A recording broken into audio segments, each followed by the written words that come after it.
So the 2013 charts of Google's most popular searches in Australia are just in, with the top Google search at #1 being "What is twerking?", shortly followed by "Who is God?". Now on saying this, I don't think you have to be a genius to figure out which of the two questions is more important to be asking Google. I mean, one could potentially explain the reality of our existence, while the other would potentially leave us scarred for the remainder of our existence. And look, I know there's a lot of skepticism surrounding this issue, and quite frankly, I don't blame you. I mean, the meaning of God has been thrown around so often we forgot what it means. From some Zeus-like man in the sky with a big beard, to Thor, to a half-animal, half-human creature, to Kanye West shamelessly producing a track titled "I Am God" on his album Yeezus, to Eminem then self-proclaiming himself as the rap god, a new brand of clothing titled "I Am God", and who could forget Justin Bieber and his Believers. You affectionately refer to your fans as beaners. No, believers.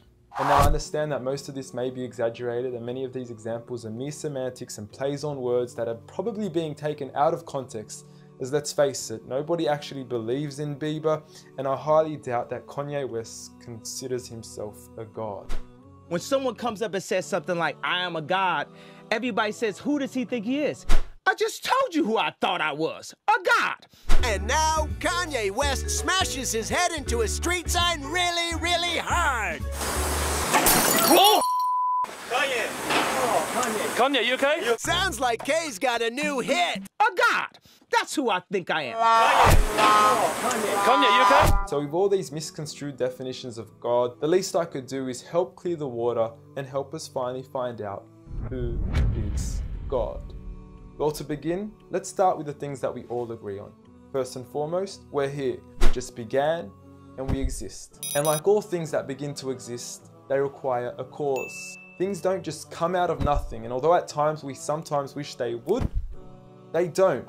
If I told you that this glass sprang into existence, this glass made itself, you said Muhammad Ali's crazy. So in saying that, knowing the cause of us is crucial to understanding who God is. Although we are able to explain that we did have a beginning, as many leading cosmologists have affirmed, we are still left unanswered as to what was the cause of our beginning. And before you lash out saying, "Oh, but we can't see what happened before we began," or "you can't prove there was a creator," we say quite openly, neither can you disprove a creator. And by observing the reality of our world and our existence, its order, its structure, and the systems, I see no reason not to believe in a creator. But then one may ask, where did this creator come from? What was the cause of him? And it will go on forever and ever, which would most probably lead to us never have ever been created.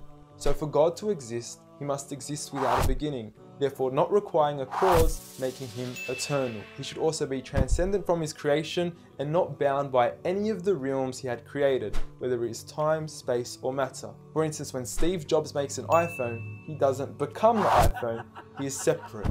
And of course, we could also argue that he is one. This makes the most sense, and it would also avoid any potential conflict between two disputing all-powerful gods with conflicting interests. But we still don't know which God is he.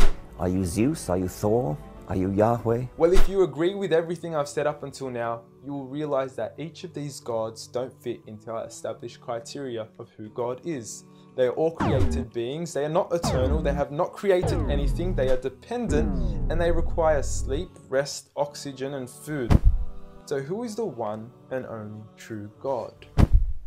I present to you a God who is one and only, eternal, exists without a beginning, who was uncreated, requiring